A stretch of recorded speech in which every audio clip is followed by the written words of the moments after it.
everyone. Welcome back to the second part at episode one on getting started on the music industry.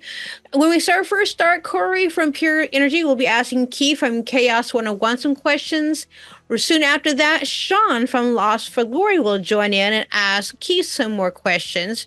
And then we'll come back together and then finish up the rest of the show with our conversation. Also, if you want more information on all the guest co-hosts, please visit letstalkaboutthemusic.com. Okay, here comes part two of episode one. Enjoy right after Papa Sat sings the brand new theme song. Hit it, guys. Let's talk about the music.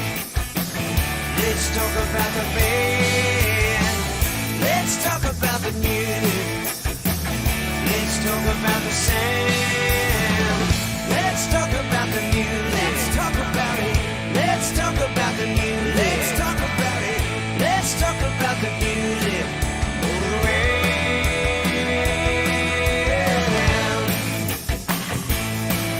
Woo. Let's talk about it.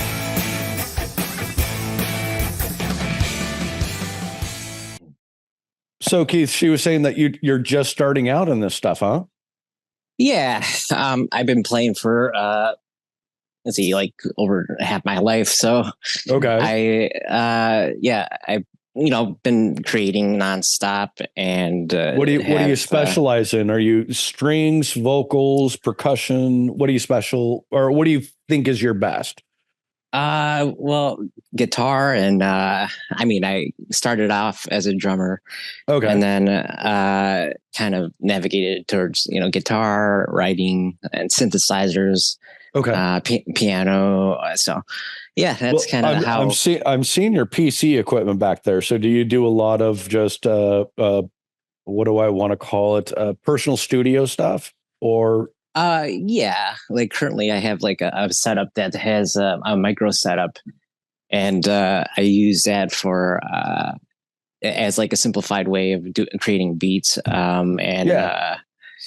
And bass lines and loops. So I use a PC for other for digital recording, which I'm trying to get going. But I have enough tracks for like a record. But no, I get you. Yeah. No, I want to get to that point. I've only played with live musicians, and so I kind of want to get to that point of that. Yeah. You have to email me your deets and stuff like that, so I can kind of follow you on if you have a YouTube channel and stuff like that. Yeah. So it'd be like Chaos 101 is the name that I picked.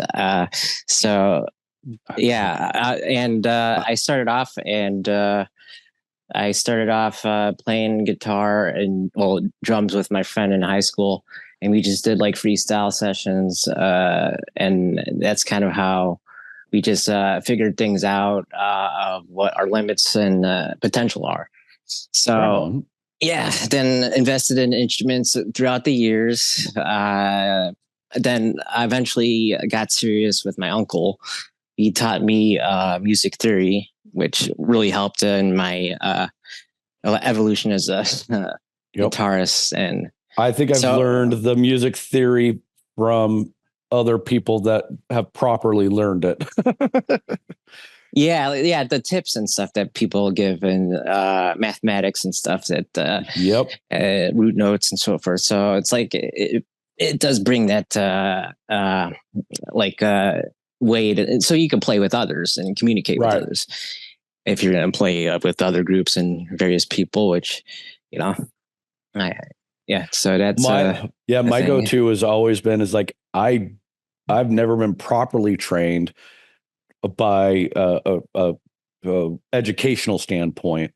I've just played with a lot of musicians. I did a lot of structure stuff in high school, whether it was ensemble, mixed quartet, duets, whatever. And so I'm more a vocalist is where I started from. Okay. And over the years, I've graduated into other pieces and stuff like that.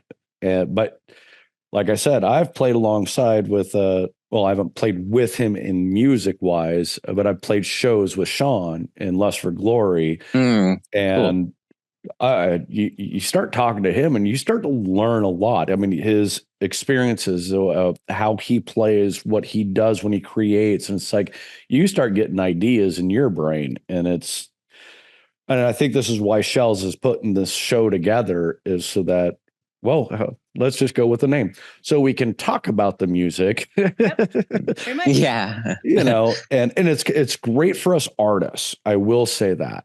I Yeah. really want to see this one, though, outreach to those that aren't artists, that want to Right. just be involved in the music scene as they see it. That's what I really wish, and I hope that this show goes toward. And I really hope that those people speak out. Yeah. Like my uncle, he's a musician, and he's been doing it for a living all his life, and so he lives in Arizona currently. So his way of doing things is like, so he does cover songs for jazz and blues. Right on. So it's a very, that's his thing. And so yeah, his group is called Soul Essential. But yeah, he's a Right very real good player, and it's real interesting seeing him play with seeing the jazz musicians kind of go at it with the crazy piano, like moving so fast I can't even believe. But yeah, I like the fact that you just have so much respect for that person. I mean, because it's somebody that has shown you the way of what you kind of want to do. Yeah. See, this is the type of story that you're going to want to share on this show. Do you see what I'm saying? Yeah. I mean, sometimes our beginnings are, they can hit somebody at some point. I think I looked at it differently. It's like, I kind of want to hear what everybody else has to say. You know what I mean? So I can't wait for this episode to air once Shells has it all nailed down and puts it out there. I want to see what those comments are. I want to, maybe I'll be able to get in touch with some of the younger crowd that doesn't know where to look to find good music, or maybe they're going to tell us what to do to be better musicians. Mm-hmm. You know, if they're looking for something flashy, then we need to bring something flashy to the stage. You know what I mean? Yeah. Yeah. Stuff like that. Yeah. It's interesting because people have different kinds of requests and tastes. Like I had absolutely like my uncle explain my music as he's like, yeah, your music is a bit eclectic and might not be understood by a lot of people. So I kind of understand where he's getting at Shells. with electronic stuff. But yeah. Oh, okay. Yeah, no, she's nailing us up. I like that. So yeah. So are you playing, Keith? Yeah. Shows? Not currently. I sent some emails out and trying to get set up. But right now, yeah, I do have like a good number of tracks on my looper setup that I could transform into full-fledged songs. And I also got the pre-programmed sequences on my synth that could probably turn into other songs too, that line up. I could sync with the Korg analog drum machine. So well, you said that you got it like boiled down to a backpack. Yeah. It's probably, if you can do like, plug in a minute or so, it could be worth going hitting it with, because to me it's hard to visualize you going to open mics and doing it against your loop stuff. But that doesn't mean it's not possible. It just means I can't necessarily envision it. But if you're distilled down to a backpack or so, if you can get plugged in within, under a minute and whatever, so that tracks are going through the guy's board and you just go along with it, you start at the open mics. Go to open mics and okay, maybe if you're getting a following, maybe you get some people who get into it and start following you. But more importantly, you're playing, right? Every time you could go on stage and play is Just go for worth it. 5 practices, 10 practices, right? Yeah. So Keith, have you guys ever heard of the guy called that one guy? Oh no. Is it That a one group guy. or Yeah, he is Yeah. one guy. He is one guy. Okay. One guy playing Yeah. all these different instruments. It's like electronic, kind of a hippie kind of a thing. He's Okay. really, really amazing. That one guy. And I saw him at Fairy World a long time ago. Huh. And he's one, like I said, he's one band. I don't know if he loops his background music, but he has a pipe that he bangs on things and it makes music coming out of it. And it's very techno-ish and it's amazing. Wow. So look out that one guy, and maybe somehow you guys will get some kind of inspiration from that guy as well, you know? And that's all it is, just like this metal thing. Yeah, metal he's pipe metal. that's He big. he has his own little box drum that he actually uses on his thing, and so yeah, that's what he does. So that one guy, I was going to see him right before COVID hit, but it just didn't happen because COVID hit, and he didn't reschedule. So, but he's really good. So that one guy. Yeah. Literally, he's that's this now whole thing. That one guy. So that's I'm looking at YouTube things. I think it might be it. Yeah, it's pretty awesome. Yeah, that's neat. People that do the one man or just do a bunch of do multiple things at one time. Which is like the whole setup thing, trying to keep things simple. Yes. With performing and I have like the backpack set up. I also do have like a guitar pedal set up too that I have to kind of arrange, but that's not too complicated though. I do have my setup down to where like I can tear down and set up things in like a speedy amount of time. So, yeah, that's as simplified as I can like make things as I've been trying to do with things. But as far as performance, playing guitar is the only thing that like is that you can see. But unless there were like a drummer that I could repair it up with, it's weird. I mean, I know. Back in my day, get off my lawn, you kids today with your sequencing and stuff, but it doesn't mean I'm right, but it's hard for me to see somebody solo performing, trying to like expressing a song without having a guitar or even a piano, right? Yeah. I guess I would say guitar because that's from the 60s until now, that's like been the gist of it. But the reality is that there was a time before even me where people would say, how does somebody go and play a song without a piano? Right. So these changes, I mean, it's new to us because we've never experienced the changes before, but the changes are not new. Right. So before there was any recorded songs, the only way you heard a song was when somebody sat there and played it at you. And so when somebody was buying the hot new single, they were actually buying physical sheet music. And they would put that on the piano and they would play their song. Hello, my baby. Hello, my darling. Whatever the song was. And then that became the wax discs and the Edison stuff where we first started getting recordings. And then that eventually became the 72 records. And then it became magnetic tape happened during World War II. And then it migrates along that way. So it's like, oh, we're upset about CDs now. They're taking over albums. Oh, this is never, dude. Napster. Yeah. Oh, don't get me started on Napster. Oh, I remember Napster. I love Napster. Napster is why the industry is crashed and tanked. Right? No, Napster overthrew the governing rules of the record companies. True, but it did create chaos for the rest of us. Absolutely. But what they did, okay, great. They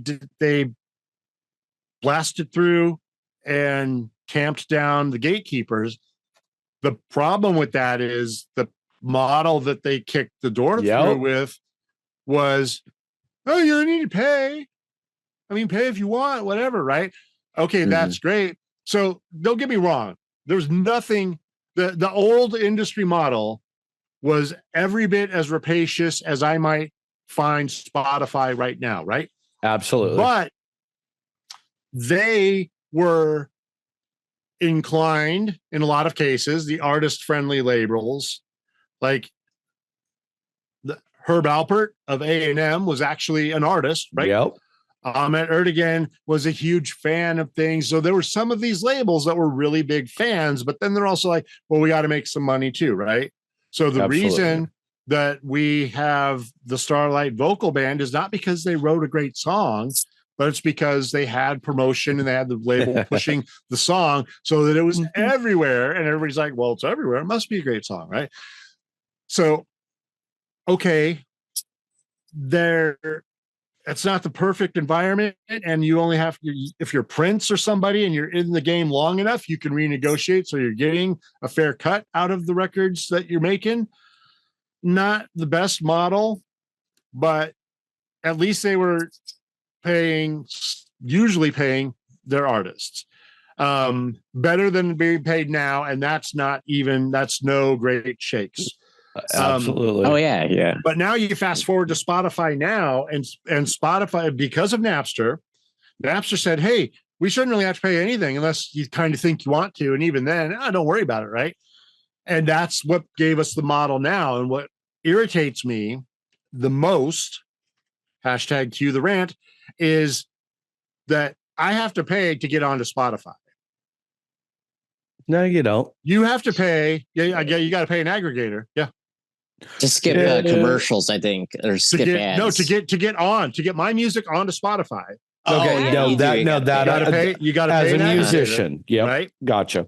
Yeah. And then to listen to Spotify, you have to pay to listen to Spotify, or you take the ad service or whatever. So either way, he's getting paid on that end, and he's getting paid on your end, and he's making the $1 billion profit or whatever his salary is. And Taylor Swift, for F's sake, is getting $1,100 for like 40 million streams. Okay. Right? No, I got a question on this one. What is so big about Taylor Swift? Yeah, what is that? What is you know what? I've listened to her music and I've tried to. I mean, she's okay. Thank you. She's okay. She's okay. Here's my hot take that I don't understand, but if she brings the world along, and now it's becoming the world.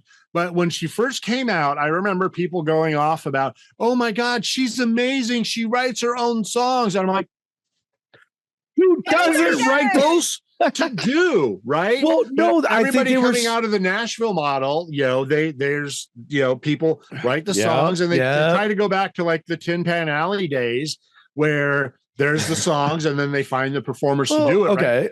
No, you got In Sync, Boys to Men. I mean, they didn't write their own songs, really. No, and that's a pet peeve of mine too. But when you come out and it's like everybody, when she came out, everybody was like, oh my God, their minds are blown. She writes her own songs. I'm like, well, good. That is like the bare minimum in my mind to being an artist. Because if you're not writing your own song, then maybe at best, if you're doing it well enough, maybe you're a performer, right? Exactly. Elvis never wrote his own songs. Sinatra never wrote his own songs, right? So those guys are not artists. Those guys are performers, right? It's like you may as well just go on Broadway, right? You got the American Idol voice. You can go onto Broadway and you can sing the songs that somebody wrote for you in the context of a bigger thing, right? But you're not an artist, right? Well, I don't need Mr. Cowell to tell me that I suck as a vocalist. Well, no. And see, the reason he's telling you suck is because he says you're not going to make any money for him. He wants something to do with you, right? See, bing, bing, bing, ding, ding, ding, ding. Give Sean a medal right there. Which, cue another rant.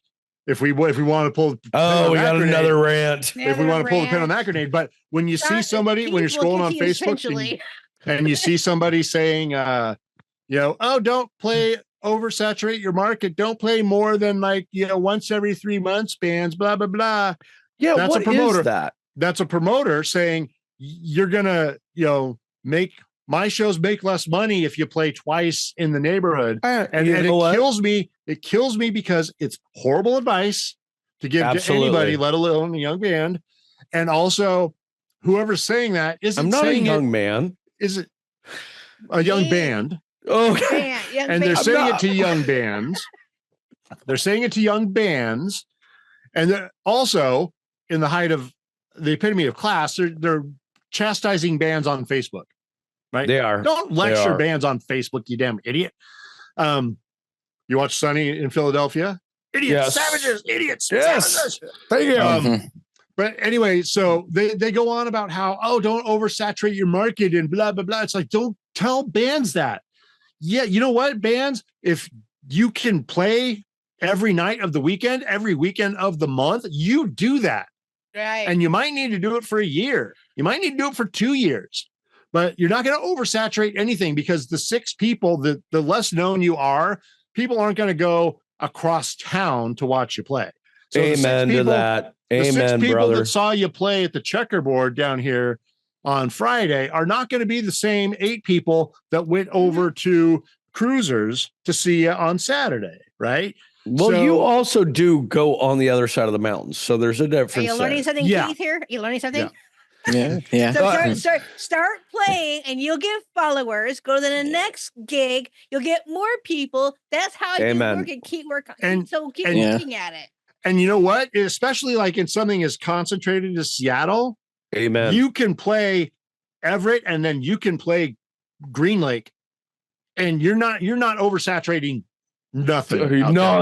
Nothing. In fact, you do that like you spend the rest of the year doing just those 2 things, and then you will start to get recognized, and you're still not oversaturating anything. So anybody who's telling you don't play more than once a month in your own hometown, they're not telling you that to help you as a band or an artist. They're telling you that because they think their shows will sell better. And and you know what? Your shows, and I can think of 3 promoters who go on to chastise lecture bands on Facebook. I can think of 3 of them off the top of my head. It's like, don't do it. You know what? I think I played for all 3 of them. It's not that the band played twice that month before your little, 32 band Wednesday festival that nobody showed up to your Wednesday festival, dude. That's not what the problem was. The problem was maybe too many bands, maybe Wednesday, maybe, the list goes on. But yeah, so things like that irritate me a lot, clearly. I get it. I get what you're saying, Sean. And believe it or not, you just brought up a lot of realism to me. Real feelings. Yeah. Yeah. No, I think I've promoted myself just as an individual more so than I have any of the bands or products that I've been in. Huh. There's a reason people come to me as Corey. You self-centered ass. I stated it early. Now, see, the thing is, I am narcissistic, but here's the thing. I don't have that gene, and it is kicking me in the ass. But you have other genes. You need to be able to push yourself like you're talking about. You have other genes that I don't have that I'm trying to get. This is a jab at the skinny jeans again, right? I know. This is a scab at the jeans. Yes. Keith, how do you promote yourself? How do you promote yourself to get out there? Absolutely. Actually, that's a very good question since you're doing this very electronically. And can you get me a show? Oh yeah. I mean, I just kind of actually yes. I want to get a show with him too. Yeah. I'm with Lust for Glory on this one. Pure Energy will do a show with you. And we'll get 27 other bands, and we'll do it on a Wednesday. It'll be awesome. Yeah, I mean, I usually look for, in the middle of January, people that are looking for other shows, they're looking for like other acts to, fit the bill. So I kind of will respond that way. And that's how I was able to get, the electronic set that I was able to do at Jules Bay Saloon. So that was fun. Jules is a good place to play. And and then another was I did the looper set at the Prohibition Bar. But usually I just look for people that are looking for, an act, and I just kind of respond through, email or message. Yeah. So basically you promote yourself then. You just look for people and you promote yourself. Yeah. And I try like network with other musicians, like, ask if they, want to collab and stuff. But it's kind of, if you're serious about it, it's musicians. Right. Try to look real serious and ready. The one timeless actual thing that helps push a band or an artist over the top is the same that it's always been, but it's the least recognized or acknowledged thing, which is you just need one super fan. Oh. And that just opens up so much of the world for you, whether it's like Ahmet Erdogan, who owns the record label, right? Whether it's what's a Landry guy who's the Bruce Springsteen's manager, or like have you found that super fan, Sean? No, and that it's killing me. Like, I've not found it either. It's like, what's the secret word you got to use? I don't know. Magic, I think there's a knock. Phrase. You have to like a secret password. I don't know. There has to be a secret handshake or something. I don't know. It's a little hand signal. Yeah. Your handshake. I don't know. It's just as obvious and simple as like dating or finding Mrs. Right, right? Or Mr. Right or whatever, right? I mean, it is like it's that thing. Sean went there, didn't he? He just went there. I can talk forever about, hey, yeah, all you need to do is this or that, or don't oversaturate your market, stuff like that. But the reality is like you just, because if you're doing this right, if you're doing this for the reasons that I'm doing it and the reasons that resonate the most with me, it's because you feel like you have to, and because what you're doing is a genuine expression of you, right? And so this is what kills me. Pump the brakes here, just really quick, Sean. Is it because that's what you feel you have to, or is it because it's what you want to do, what your heart is telling you to do? Well, that's the same thing, right? If the heart is telling you to do it, you feel like you have to, right? It's like my soul feels like I have to do this. Okay, and I just wanted to clarify. I wanted to make sure that I was feeling the same thing that you were saying. And a good way that illustrates it for me is like and part of what I said, I had this artistic existential thing this year. It's like really accumulated up on me because I am submitting to like 32 festivals a year these days, right? And you start in November, and then in February you start hearing back from some of them. Starting in November. Hold on, yeah, exactly. I gotta write this down. Dude, I have so many. I'm not even set up for next year. Okay. Continue. And so things like Darrington, what it used to be, or Meltdown, whatever it's called now. Yep. Rock on the Mountain or something like that. Yes. I submit to all of these things. And there's like one. So like 3 of them just announced finally the lineup here locally. Right. And then there's a couple like Tree Fort in Idaho and Timber Fest and Pig Out in the Park here in Spokane that I've literally been submitting to for like 12 years, right? Yep. And nothing. Like they just no one. And so I have this thing at all. I mean, huh?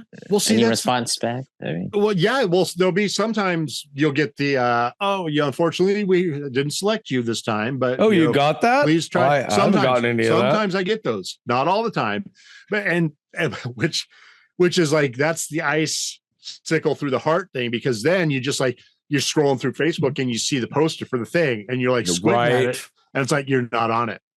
And what kills me even more is that like the 2 of the guys in my band have like 3 other bands, right?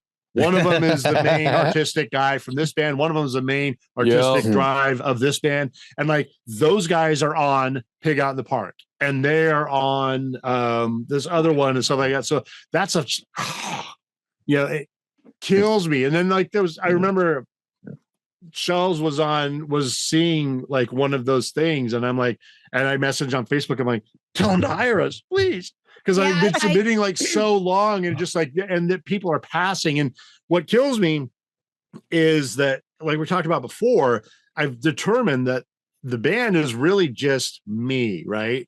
So at this point now, only 97% of the songs are me, right? And my voice, my thing. And then in 90, I got out of the Army in 91, and then I went to the Art Institute of Seattle to learn how to record. So I've been recording all of the things myself also. So every part of this song, the album cover and the recording of it and writing the song and printing every bit of it is like me. And then after 12 years of like just all of the rejections and just like the festival thing, it's not even, there's 32 festivals or so that I'm trying to submit to, but like hundreds of just regular inquiries like, hey, can we come play Tony V's? Can we play Central?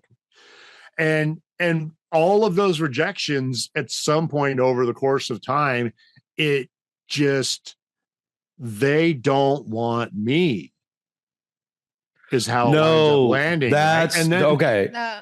That's how you end up. That's how you feel. Thank you, Shells. That's how you. That is the reason why I stepped away from music for 14 years. Is because that's what it made me feel. Believe it or not, guys, Sean, I understand where you're going from, or where you're coming from, what you're going for. Hey, there's two things I want to really say on this one.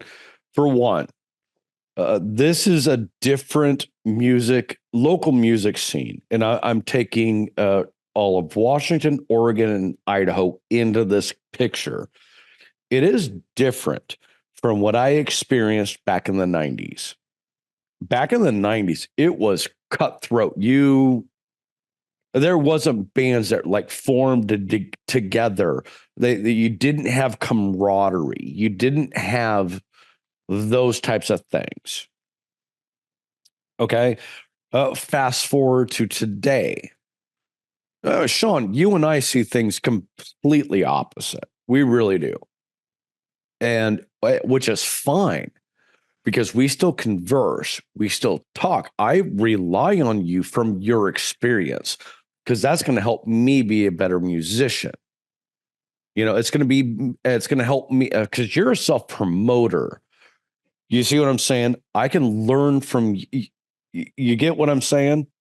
That the things today are different than they used to be. It's a way different pool to swim in, for sure. What you guys will actually are doing, or now what you guys are doing, is helping Keith and everybody else, the generations after you guys, how to do this. I mean, you actually went to college to learn how to do this editing and stuff like that. And most kids don't do that. They're like, oh, we'll go on stage, we'll make it big. That doesn't work that way. You have to like learn other things besides just be on stage and going after it. See, Sean, this is what I'm saying. We're able to connect with people like Shells that is able to bring in Keith into this whole thing and say, you know what, this world of music, you want to say, let's talk about the music. Let's talk about the music. Yeah. Believe it or not, it's a shit show. We listen to what we hear on the radio. Okay. We see what all these local bands want to do. We see everything in between. Where is that little nugget of gold out there? And Sean, you alluded to this before, talking about of how the mechanism wants to do and promote things. The fact of the matter is, as a musician, I don't care who you are, what age you are, how you started, just go do it. If that's what your heart is telling you to go do it. I've spent hundreds and I don't want to say I spent thousands of dollars trying to get what me, Corey, wants out of music. What you want to hear? You know, has it benefited the bands that I've been in? Absolutely. Yeah, it has. Has it made me famous? Well, no. Well, I'm famous enough because I'm a freaking, let's talk about the music. So there is that. You know, but what I'm saying is you don't stop going after your dreams. You don't stop doing this. The musicians now, even the promoters, even the venues, they are more catering and understanding of the musicians than they ever have been. Unless you're a complete, what's the word I can use here since we're being PG-13 shells? I want to say the big D word. What's the best word I could use? Diligent. Diligent. Oh, yeah. So you have all these diligent people out there. These complete giant. Good job. There's these big giant diligents out there trying to thwart you from doing everything. So much diligence. I mean, I do. I love the fact that we're all musicians. We're trying to give out our creativity. All I'm going to say, don't ever stop following your heart. Don't stop following what you believe is what. Sean, I've known you for a long time. You've been doing this and trying to do this on your own for years. And you've got amazing stuff. I still have guitar picks of yours from when you've. Well, yeah, I've been at 2 of his shows where he does. I don't even know how you do this. I want to understand this magic trick that you do. He does this thing where in the middle of his song, he is able to walk around with his guitar. Okay. And he's playing the chords. He's got his fingers doing the thing, but he hands out his a lust for glory pick. And he hands it out to each individual. And I swear to God, he goes to each and every person in the bartender and the cook in the back. He was in the kitchen, and the kitchen guy, I don't even know. He was even playing along. He's got this performance. Right. Yep, he does. So it's there's a music, there's a performance, there's a story in the lyrics. There is everything is involved in all of this. And how do you get it out? Right. To wrap up my point, I was going to say that, I'm just deflated and heartbroken about not getting these shows, especially after so long. And I understand there's no meritocracy to the music, but it's like, oh my God, it's like 12 years. And the thing is like, okay, well, am I done with the band? They've got other things to do. Do I just want to do things on video or whatever? And I'll think these things. And yet in the morning or the next day, there's something goes through my head. And it's like, oh, wait, that's a line for a song. Okay. I want to try and go home and work on that later. The creativity comes back. So it never left. And the one thing I can console myself with is like, well, by my own definition, I'm at least doing this for what I think are the right reasons because I feel like I have to. Amen. Right? I mean, if I just said yesterday, the band, I can't find any shows. We're not going to play any more shows, whatever. And the next day I'm still like, oh, this is going to be a good song. Yeah. So I feel like I have to do that. I feel like I have to write these songs. Right. Okay. And Sean, ultimately it's like, I want to write stuff that you want to hear, that I want to hear. Right. And I don't get that a lot from the music that's on the radio. Let me ask you a very personal question, Sean. Do you feel you have to, or do you feel you want to? I'm compelled without necessarily a choice in the matter. Right. Like I said, I understand. I can tell myself I can tell myself, you know what, this is done. I'm over it. I'm not going to do it. I just, it's pointless, right? And then you're not going to stop, and then son. You're not going to. The next day, like I said, ooh, wait, that's going to be a good line. Ooh, no, I can hear something under it. Yeah. So I still. So do you know by like your enjoyment with it? Is that how you know it's a for sure like thing you're going to stick with? I'm just curious. A particular song or just music in general? Or just music in general. Yeah. So very good question. The best part of it for me is like when I've got a completed enough idea, and you go and you present it to the world, and there's a positive response to it, right? Do you really have to have the positive response, or did you just feel that completion, like right here in the center of your gut? You're when I go and I nail the performance and present it to, and like it's greatest with the new song too, but then I have to realize that some places where I go, all of my songs are new to them. So I try and keep that in my head too. But for me, like when I've got the new song off this, we're already playing like 4 songs off of this current album that's not out yet. We're playing those live. And when I nail one of the new songs and I'm like, man, I really like that song, or that song came out well, and it's responded to responded to well at the crowd. Like those are the moments. So I think the part that kills me about not getting, like the festivals, I think are exposure to a bigger audience. And that's where I feel like the band that should be the next step for the band.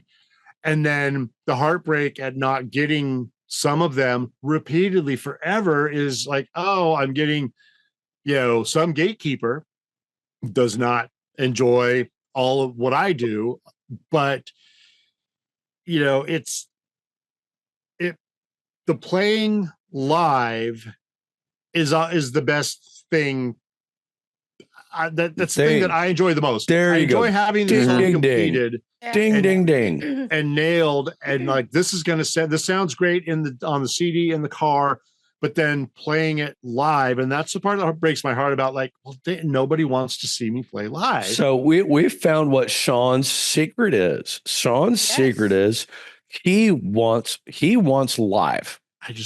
That's what he wants. I just want to be live. You want to be live. Well, we all want to be loved, man. We all have that. Sean, so Keith, I gotta ask. Hang on, Corey. Okay. Keith, now I did talk to Timber. And they said to keep submitting because they get a lot of people. They only have a handful of people that can actually do it.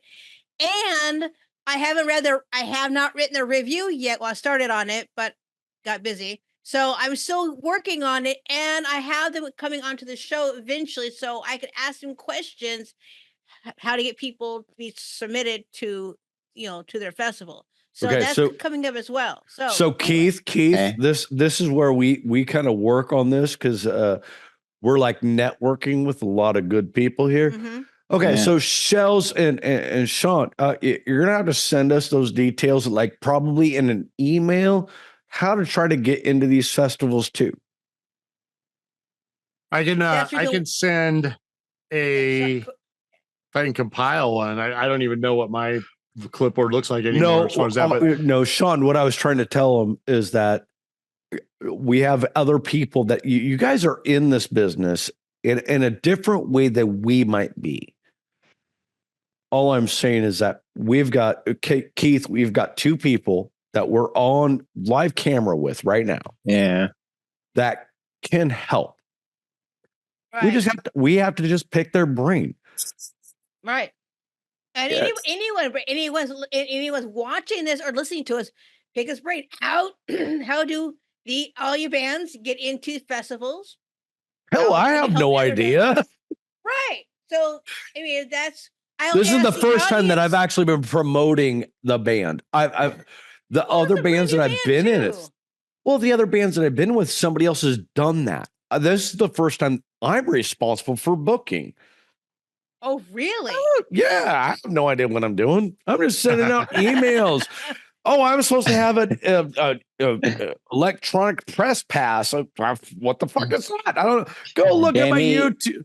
I'm Go doing look- like a head count of like Right. all the people I know. I'm like, you want to come? You want to come? Thank can you. come?" Like, Keith my friends, understands like, this one. And people I Yeah. know, everyone I know, I'm like talking and be like, would you come? Like, yeah. Okay. Well, that's a very good question, though. I've got a lot of friends that I Yeah. sit there and ask to come out to my shows, and none of them show up. I mean, Yeah, granted, or we're just all, like what if you? Well, you know what? Yeah. I think, and this goes back to the people who are calling themselves promoters and who are just kind of local bookers, really. But the thing is that, you know what? My friends are irrelevant to making this work, right? So I've got, I'm pretty old. So I have like I've got like two friends from high school, and then three or four friends from the 90s, right? And I don't see, I see my friend from one friend from high school like 4 times a year, right? So I'm horribly unsocialized right now. It's probably part of my problem. But I have my Sorry. one friend that down in Portland that, like, when we played the whiskey, he's like, oh, I'm gonna go down to the whiskey and watch the show. And him and his wife came down. It's like, and that's how you know you're loved, right? Yeah. But yes, for the most part, when it comes to booking something like here in town, or when it comes to the 30 band festival or something like that, and they're like, bring your friends, it's like, well, dude, I ain't got no friends. And also the friends that I have, you don't want. they know what I sound like. They know what the band is, right? So they're not going to come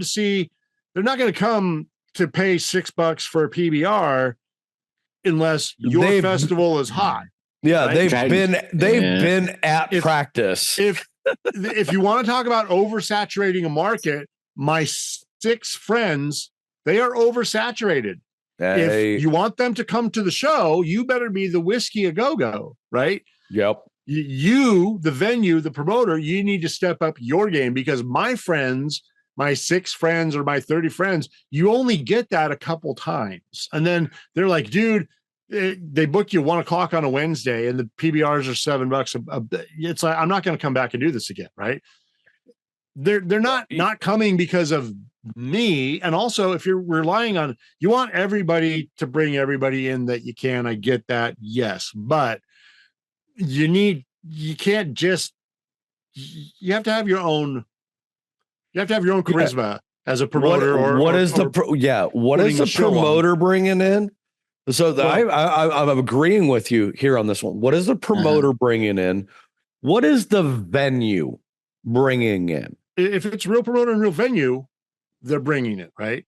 If it's somebody who says they're a promoter on Facebook, if it's somebody who says they're a promoter on Facebook, but they're really just a booker, those are the ones that have the communication issue where it's like, well, I'm not supposed to bring anything, but the bands are supposed to promote. It's like, no, it's right there in your name, promoter. That's I've seen both, but I've experienced both. And that's why I have some of my go ahead, Shells. Well, I've been told by promoters that the band's got to promote and they can promote, because I have worked with a few promoters myself, and they're always saying that, the bands don't promote. Like, well, isn't that your job too? Like, you got to help promote each other. Like, okay. So that's where I get the idea of you have to help promote. Okay, cool. But I've got a good story on this one. Okay, go for it. Actually, this was a recent one. Oh. So the first show, so like I said, I've been in charge of evidently scheduling all the shows for Pure Energy. So I reached out to all these different places, and I had somebody reach back to me and said, hey, we're going to have you play at Lucky Liquor. Okay. Good old tequila staple for a venue, right? We've all played Lucky Liquor. It's a good place. We got these bands here. One of them's from Sacramento, and Seaside Massacre. And I'm going to actually state them by name because Seaside Massacre is awesome. So we start going down this path and I connected on Facebook. I personally reached out to Seaside Massacre and say, hey, we're promoted for the show here. Okay. And we're going to do this, this, and this. Okay. Let's try to get things together to promote all three bands that are playing. Well, 4 days later, I'm told by the promoter, you guys aren't hard enough to play with them. In other words, because Seaside Massacre, new metal band, right? We're more hard rock garage band. And so I kind of understood the pretense, but I'm like, this would have been a good show. We could open up for anybody, really. I could open up for freaking Metallica. It would not be a problem. It would just fit. But we went with it. But the cool thing about the promoter is he's like, nope, instead of doing it that night here at Lucky Liquor, we're going to put you over here and have you do that. And so we're like, okay. And so time goes on, and Seaside reached out to me. It's like, hey, we're coming up there, and I know you're not playing the show with us, but can you help promote us? And I'm like, yeah, of course I'm going to help. So on Facebook and stuff like that, I'm like, hey, yeah, this band's coming over here. They're going to be playing here.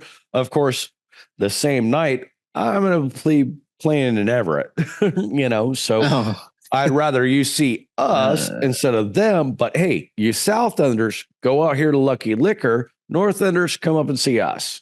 You know what I'm saying? So I'm kind of schmoozing the whole social media thing, right?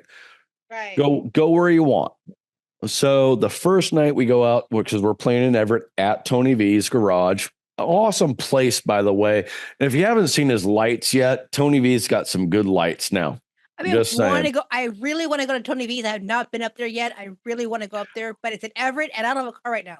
I know. Shells, I'll show you some videos and some pictures and stuff like that. You're going to be amazed at what Tony V has done up there. Cool. But anyways, so we played. If we ever get booked back there, just like I'll ping you and you can jump in on our way up there. Perfect. And we'll all do the show. Well, and Sean, I'm sorry that we weren't able to come over here or come over there this Friday. Was it Friday? It's supposed to be it's supposed to be this coming Friday, but they dropped it because they couldn't even find a local band, right? Because I was going to okay, I'll try and find a band. They'll find a local band. We'll have 3 bands. It'll be great. They couldn't find it, but they gave me a handful of other dates in October and November to pick from. So, okay. Well, keep us informed because I will talk to the guys. I'm willing to do it. I don't know about the other guys, but anyways, so to continue my story. So we're set up to open up the first night of a 2-day festival at Tony V's, right? Hybrid festival. Oh, okay. Yeah. Yeah. And so we get in there, and all of us guys, we were told that the back door opens up at 5, right? To load in our gear. Well, no, it's not until 5:30, 6 o'clock before we get. So we're all sitting down at the bar. And we're like, oh, hey, yeah, we got to wait and stuff like that. And then the promoter comes in and, of course, talking about the things that happen in the promoting business. Oh, I had a band drop out tonight. I had 3 bands drop out tomorrow night. Blah, blah, blah, blah, blah. Right. And I'm like, you know what? I just saw an opportunity right there. So, Keith, this is where you need to kind of pay attention. It's like, I'm like, hey, so you said you had 3 bands drop out tomorrow? I know we're playing tonight. Not a problem. We're ready to go. Do you need somebody to play tomorrow night? Yeah. Oh, yeah. I'm here. Do you think you guys can? I'm like, hey, let me talk to the guys. What time frame are you thinking? Are we playing like 2nd, 3rd, 4th? Oh, no. You'd be opening again. Okay. Well, let me talk to the guys. Got to remember, this is Friday night, the night we were playing, only our 2nd show. So we get the next night, be our third show. Am I going to really quibble about what placement we have? No. No, Yeah. we're just starting out. So I'm like, oh no, but you got to play aloof a little bit, right? So it's like, okay, let me talk to the guys. Let me see what they say. So I come to back. You know what? Yeah, we could do tomorrow night. When do you want us to play? Do you guys mind opening? Let me text. I didn't text a thing. I just did this. Right? Oh, it looks like no. Yeah, no, because all the guys were like, yeah, we're in. Okay. We just don't Yeah. actually, because we're all a little bit on the older side. They're like, I don't want it to be a late night. I'm like, okay, cool. Yeah. And so it's like, yeah, we'll open up again for you. That's cool. So we got to play 2 nights. Good. But the funny thing is that we got to sit around and chat with Tony V, who does the lights for Tony V's, which is so anybody that's watching this one, if you go play at Tony V's, talk to Tony and just get good with Tony. He's going to make the lights and the stage look amazing for you. I will say that. And the sound system there is cool. It's always a good show. We've been there. Yeah. Oh gosh. Actually, I want to say the best time that I played with you, Sean, was what is the place in? It wasn't Chehalis. Yeah. No, it was Chehalis. McFilers. Yeah. McFilers. Yeah. So not only do they have a good sound system, that whole layout of their bar is amazing. That just seems like the weirdest place when you show up and it's still like it is. Everybody's having the regulars are still there and they're ordering whatever the steak special is. And you're like, dude, it's gonna suck. What? No. But then like around 8:00, it turns weird. And it's like you're thrown across the short end of the room. It's like none of this makes sense. But then when it's go time, right? It just all like works. It's like, whoa. What was funny is I've never been invited back there before. The last time I saw you guys play was actually at the Y Sports Grill before it shuts down. Which one? Who? Lust for Glory or 21 Day Coma? 21 Day Coma. Actually, both of you guys, because the Lust of Glory was out there playing at the some biker thing that we did. Yeah. They came out there, and you and 21 Coma came out there a bunch of different times to play out. Oh yeah, there. That was drummer dudes in Rock Mama's place. Yeah. Right. So and we were there with Tim and Tremor Cats. Right. So another question is, go back to Keith.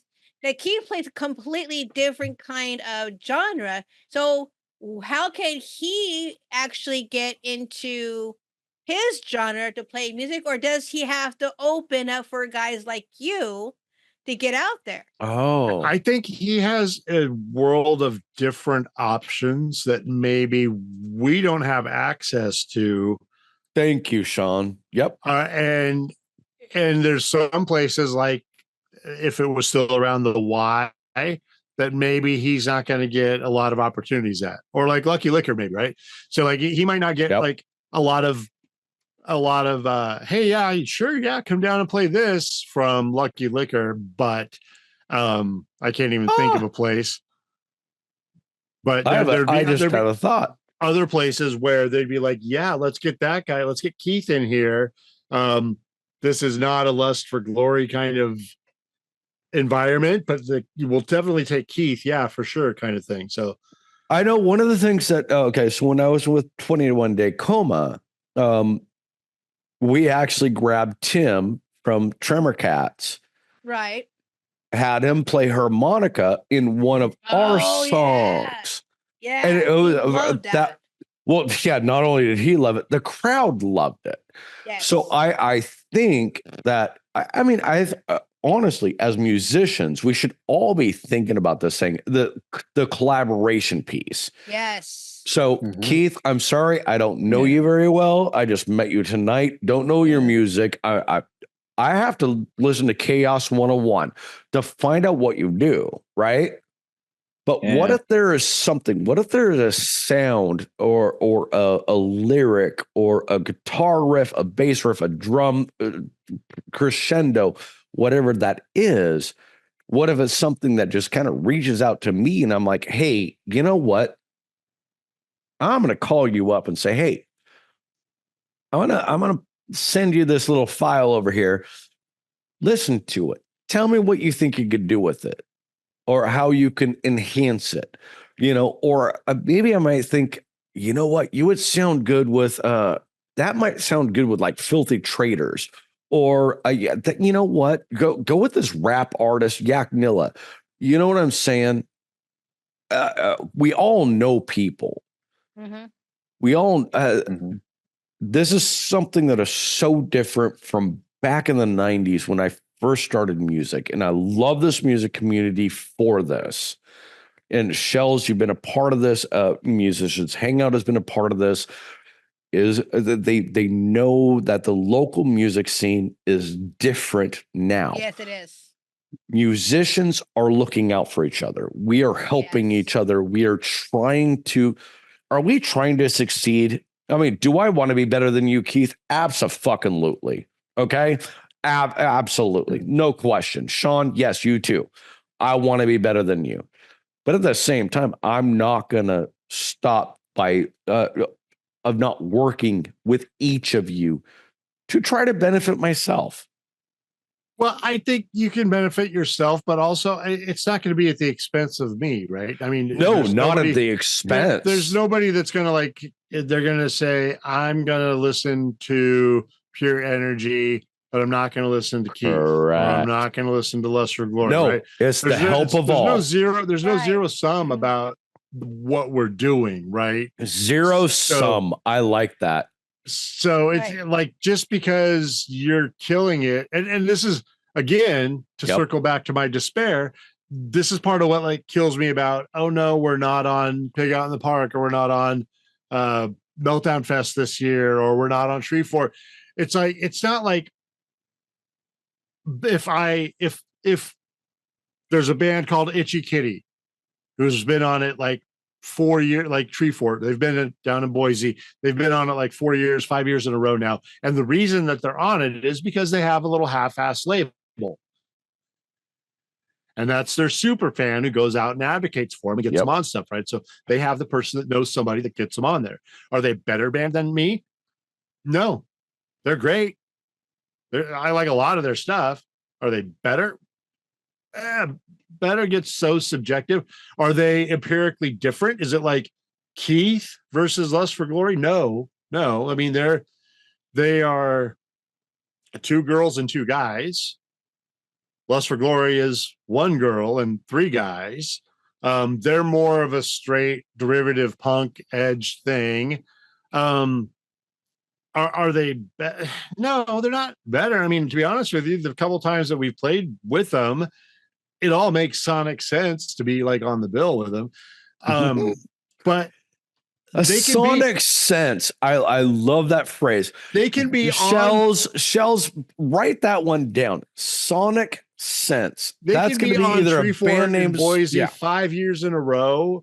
And yet Lust for Glory can still also play, right? It's not like we're taking their spots. So there's no zero sum to this, right? And so when it's this year now and rejected by all the festivals again kind of thing, it's like, I'm not like, oh, this band made it on there. I'm not mad at that band. I'm like, oh, right. But I'm like, and there's no clear actual meritocracy about this. I've put in all the hard work. I've done my 10,000 hours of it. Right. There's no that doesn't equate into it, but it's just like, oh my God. I mean, how come? Why? Why not? Why exactly? Why not? Why not? After all this time, why not? I mean, perfect question. 11 albums on Bandcamp, and not one of those songs you kind of like. That's like, oh yeah, let's get these guys on. Okay, here, right? It's like, okay, perfect segue, Sean. Perfect segue, because now we're going to go down to Sean.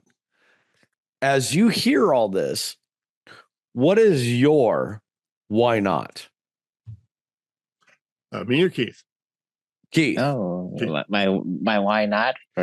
Why not has this happened for you yet? Oh, Yeah, it's I don't know. I know I put you on the spot. I'm sorry. I have I mean, I got the material. I've been practicing. I feel like I've honed down my talents and everything, and have the material. But I think it's more like, yeah, people like want either like more than one person. They want like a whole group, or it's either like, yeah, just gotta network with or share a bill with other bands, or why hasn't not? I mean, guess it's a matter of I haven't played enough, or I mean, I guess another thing is like performing something that people that sounds fresh, that sounds familiar, but is still fresh in the sense that people can connect with, because there's some distant familiarity with it, but it's still something that's like edgy, or kind of like yeah, that's but familiar and still interesting. Yeah. Yeah. So I guess that's kind of something I haven't really. So like down. What? Golden Girls? Is that familiar and still interesting? No. I guess kind of like how like bands like Animal Collective, how they kind of have that kind of like psychedelic sense of vibe thing, and then they have like the poppy kind of music with their rocks. With their rock, there's one setup, thing though, so that kind of thing, I guess. There's one thing in Keith's Dead that not everyone has done. I've been promoting bands who cannot afford web pages, Linktree. Linktree. If you can't afford it, look at Linktree, you'll see what it is. Anyway, he set up his Linktree. He listened to me and is like, finally someone listened to me. You go Shells. Like, yeah. I mean, I set up Allie's Linktree. I set up Kevin In-Law's Linktree. They have not did anything with that. I will set it up for you, but you have to acknowledge that it's there.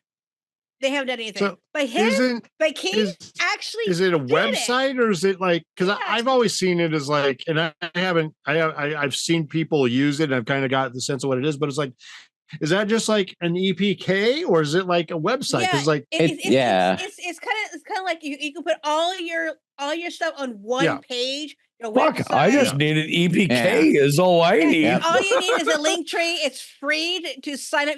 There is a paid one, but there is a free one. You put all your links. For Keith, he put his Bandcamp on there. He put his Facebook on there, SoundCloud, whatever Spotify, he had, Spotify, everything he has for his career on one page. I have it for Let's Talk About the Music, and when I start putting it onto podcasts and YouTube and all that, I'll add to it.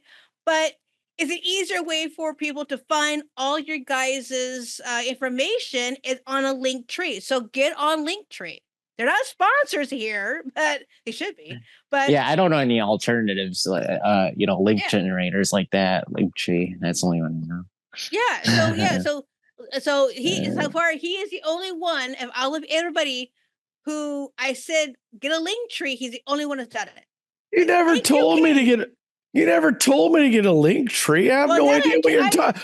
You're yelling at me, Shells. I don't know what to do right now. I don't mean to yell at you. I was all excited because he listened to me. No, all I'm going to say is that now I'm very curious about Keith or Chaos 101. I need to find out what stuff he's doing. Because something tells me there's some good stuff. Shells, you wouldn't bring anybody into this that doesn't have good stuff, right? His electronic music is so, oh my God, I love electronic music. I have my best friend listen to his electronic and she's just like, that's awesome. You are amazing electronic.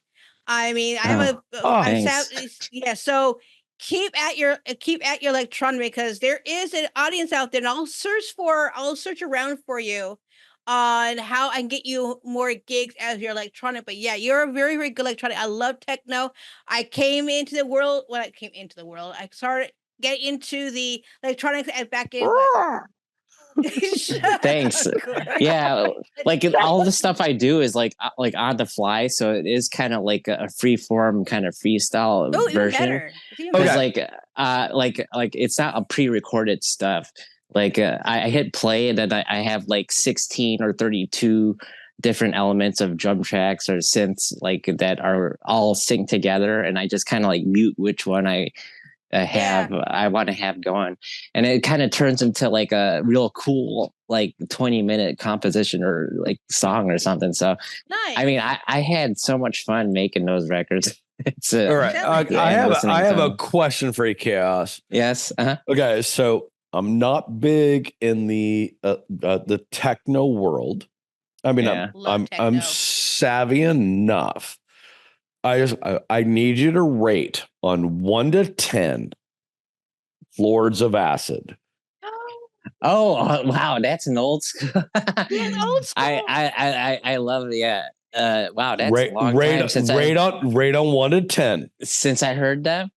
No, just rate on them. That's all I'm asking. Oh yeah, I mean they're great, man. So I mean I put them like way up there. So you know, on 1 to 10. Like how hard of a question is that? mean, since it's been so long since I heard them, and I remember the name, and I remember distinctly like listening to like their stuff. What's your favorite album cool of them? Because I mean they're kind of like Skinny Puppy, right? And no, they are not Skinny Puppy. Or like Pulsifer. There's it's Pitch Shifter. Or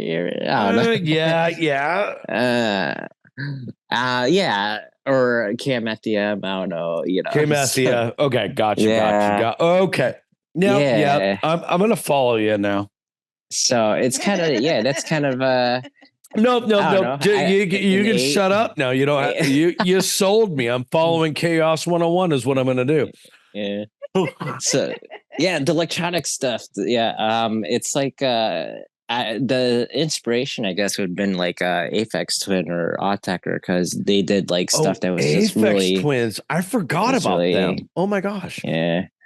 Yeah, because they did stuff that wasn't like really danceable too. It just made you like pause and go like, "Oh, what was that? What this High Squeaks doing?" Anyway, that's kind of like how it was, but it wasn't. It was. Yeah. So it was just kind of something to listen, like sit down. Oh, and just chill I'm sorry. Are we boring you, Sean? So what makes you go? What got you to go into electronic and not maybe into a rock band like these two? What got you that? Good question. Well, let's see. I started I did some stuff with like acid loops, which is it like back in like the 2000s, like you just had these loop libraries that you would put stuff together and cut, copy and paste. And after that, like after COVID, I invested in Native Instruments machine and realized that, software has evolved in the past 20 years. So it's there's a lot more tools available to create the sounds that I want to, or like push boundaries and create some really more wicked sounds.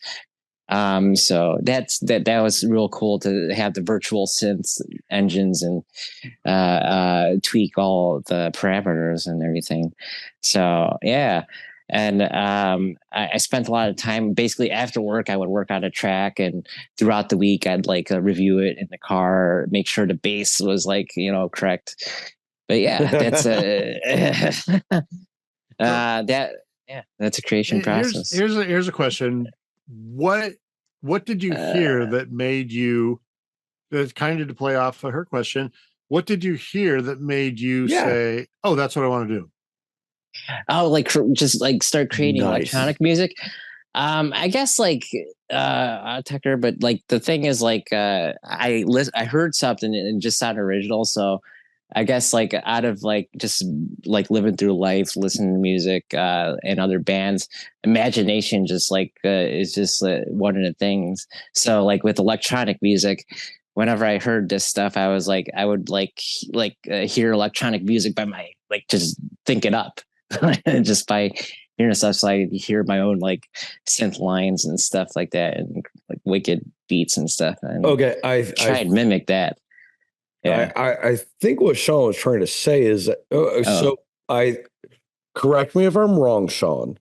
I think with most of us that deal with a lot of rock music stuff or that kind of realm, we have a song or an artist or something that connects us to that. Is that what you're trying to ask, Sean? Yeah. Like what did you hear on the radio or wherever? Okay. Or the radio, yeah, something that could draw us rock members into your electric music. So what did you hear that somebody was doing that you're like, oh wait, what's that? Oh, I want to do that. Right. That's kind of why That's why I brought up Lords of Acid earlier, is because I knew that would be something to. Or if it's Lord of Acid, it would be like what's her name? Crystal Method. Yes. Okay. The Godfather. Yeah. L7 would be mine. Yeah. But anyways, never mind. Go ahead. Continue on, Keith. I'm sorry. Yeah. I got an example. Yeah. Okay. It's I guess like let's see. Square Pusher has an album called Go Plastic, and he released that in like I think around the 2000s. And it's such a crazy record. It is apparently, according to him, like 5 years, like I read in an interview, he said it was like such a pain in the ass to make that he would never want to make a record like that again because it's so hard. But like it stands the test of time because like I still go back to that record. Go Plastic. It is. I think it is what it is. Or Don't Go Plastic. Or Go Plastic. It's the most recent. Yeah. And another track would be Aphex Twin's Window Licker. Aphex. Yeah, Window Licker. The single and that crazy song Formula. The Wicked Formula song. I remember listening to I know that one. And that was kind of like a catalyst that gave me like the imagination just to dream up stuff. And I did the best I can with the software I had with the native instruments, synths and stuff. So I think that the only way that I can relate to you on this one, Keith, is yes, I do like my techno. Like I said, I know my wonderful Lords of Acid because they had some amazing songs. Oh yes, they did. Oh yeah. But my favorite, and I actually have a nice frame poster of this guy. He's been my idol, my music idol forever. Trent Reznor. Yes, oh man, yes. 9 Inch Nails. I forgot to mention that they are a big inspiration for me playing drums and starting out. Me and my buddy were big fans. No. Here's a good thing though. And what point in time? What album?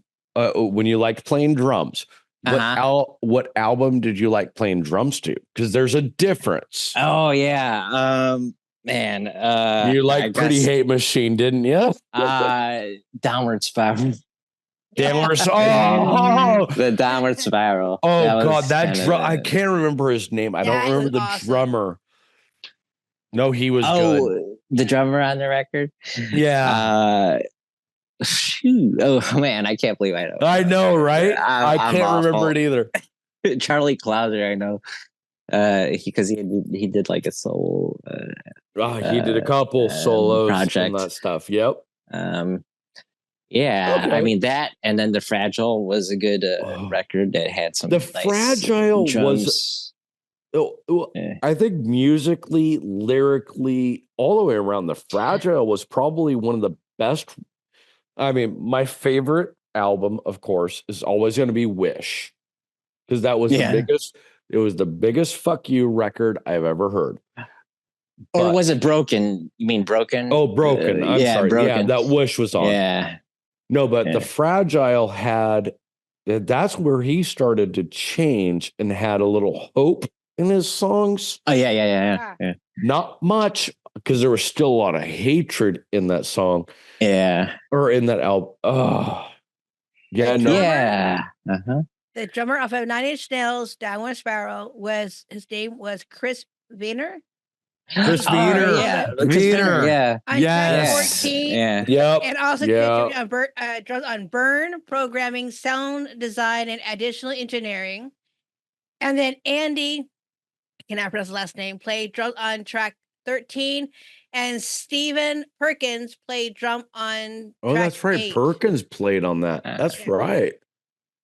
Yeah. Well, see, that's the weird thing is like, we all know Trent Reznor is a big asshole. He's just a narcissist. He's a musician. But he's a brilliant.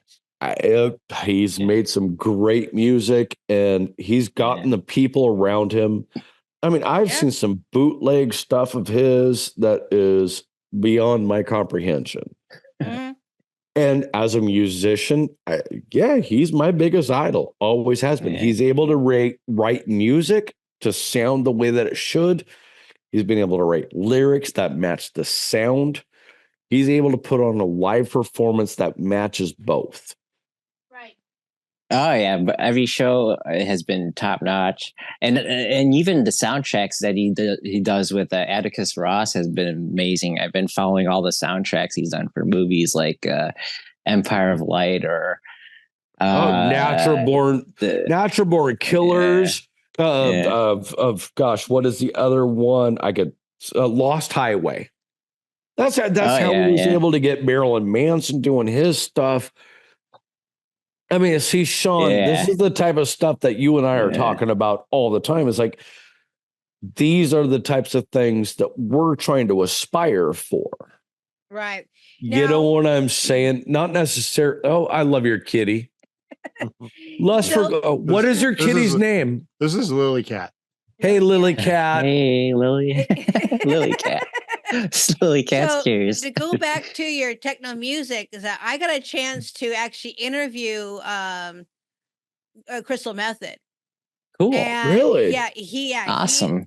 I have the files somewhere, but I got to talk to Kirkland, and he is very, very ADHD. Did not know he was ADHD.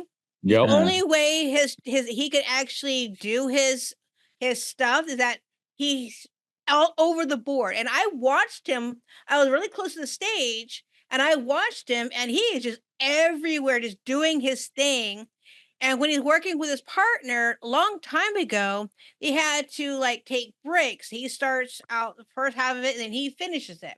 So now his partner actually retired, and he's doing the whole set by himself. So he's up there just doing his thing and playing all those knobs and just going at it. And just like I watched him do all his stuff, and he's so focused.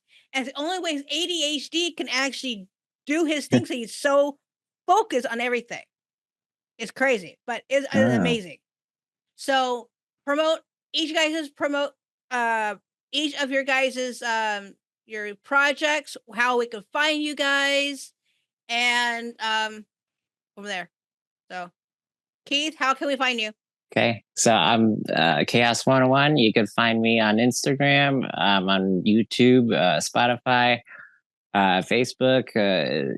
Just search up Chaos. Just search up Chaos. Okay, Chaos 101. Hold on. 101. Let's just try this right now. So I'm looking at K. Hold on. I don't know how to spell so quickly after I had some beers. So Chaos 101 search. And I think okay, so I'm following you now. Are you following me now?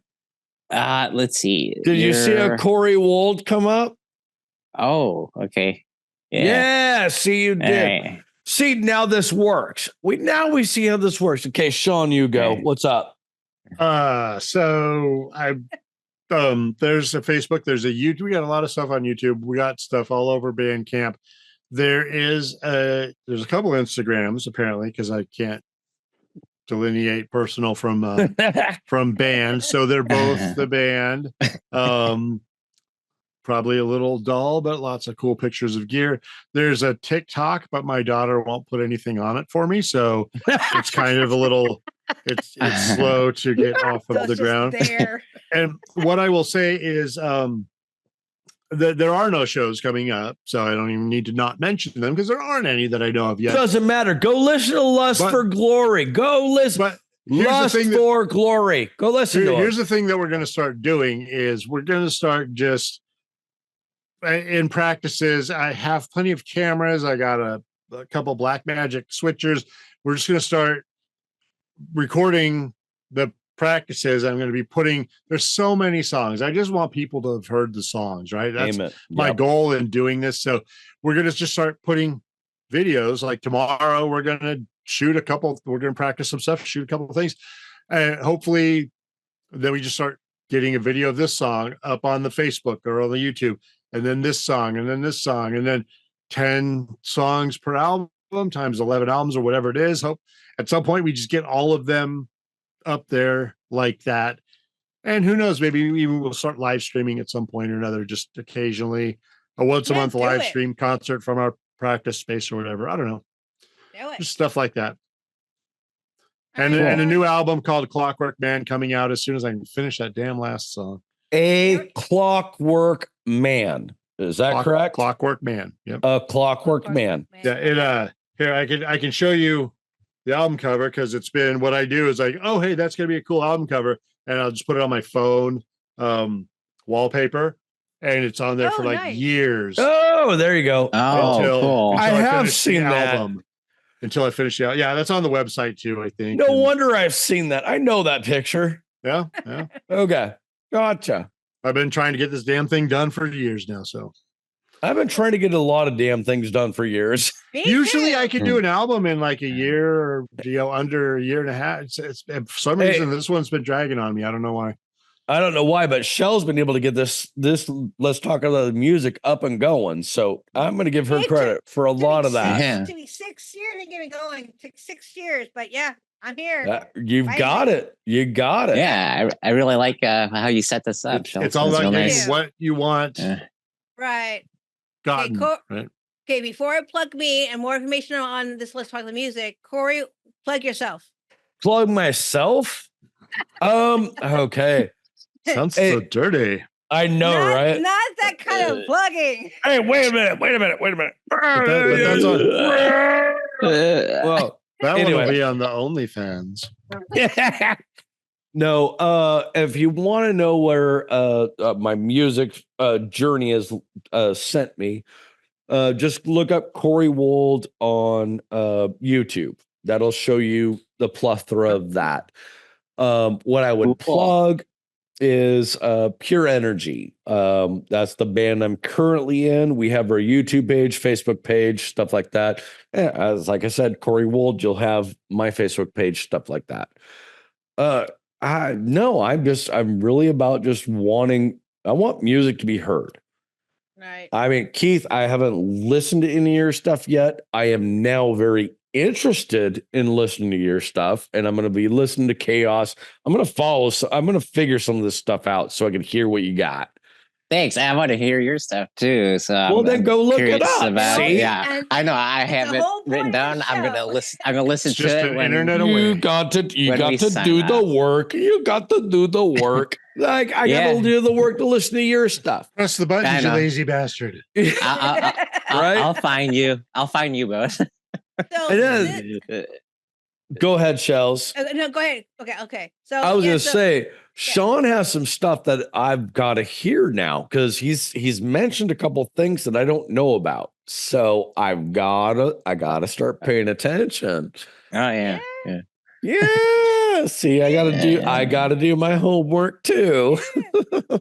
All right, Shells, plug yourself. What you got?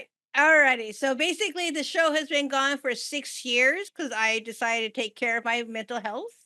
Mm-hmm. And on top of that, I went up to college at Green River College. I have been going there for the past 6 years, and I'm on my last 2 classes as of next quarter. Yay. I'll be graduating with my AA degree, so I now have everything. And Wait, no, AA degree. Is that the same thing as my AAA degree? Possibly. So AA It's just- business management. It's just degree. less towing. I've got a token. So yeah, Bad okay, joke. Yeah, very bad. Okay. So Okay. now I have everything in line. I'm able to ready to go, and so everything is like connected, and so here we are doing the first episode. So thank you guys for being my first one, and you guys Hooray. go to let's talk about music.com. I'll be doing a blog on this podcast on this episode, looking everybody onto the show. You guys can be able to find their information quicker than trying to listen to what they said. And so yeah, so I also got to do a review on Chaos's information now that I know who he is, and I can do more stuff with him.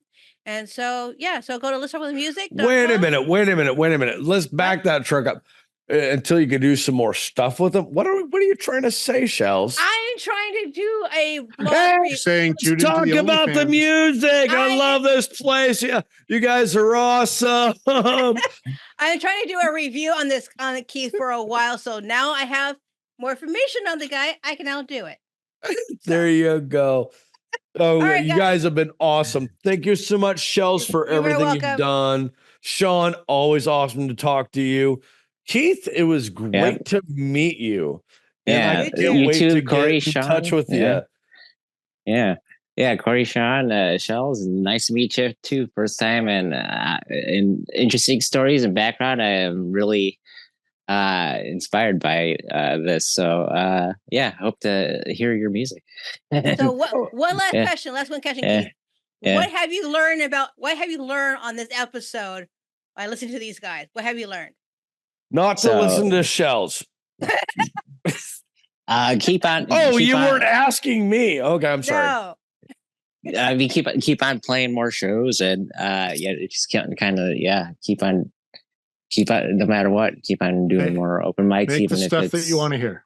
Yeah, Make the Amen stuff to that you that. wanna hear. yeah, make whatever the self-expression stuff I enjoy making. It's always do that. That's why I listen to Sean a lot of the time when we ever talk. It's like I always get insight from him. We might not agree, but I get insight from him. All right, guys. Well, thank you so Yeah. much for guys being my first episode, being my first in 6 years. So We were your first in 6. So you had a 4-way in 6 years as your first. yeah. Good job, Shells. All right. And make up on the Wow. time. Okay. Actually, that has to have a good golf clap Wait. on that one. Wait, we're in the first video though. Yeah, this video. Okay. Video Keith, too. Keith, Kate- wow. Chaos, I'm don't worry I'm about it. kidding. I'm Just roll. kidding. Just roll. It's great. All right, guys. I'll talk to you guys later. All right, Okay. talk out. Bye. Bye. Have a good night. Bye.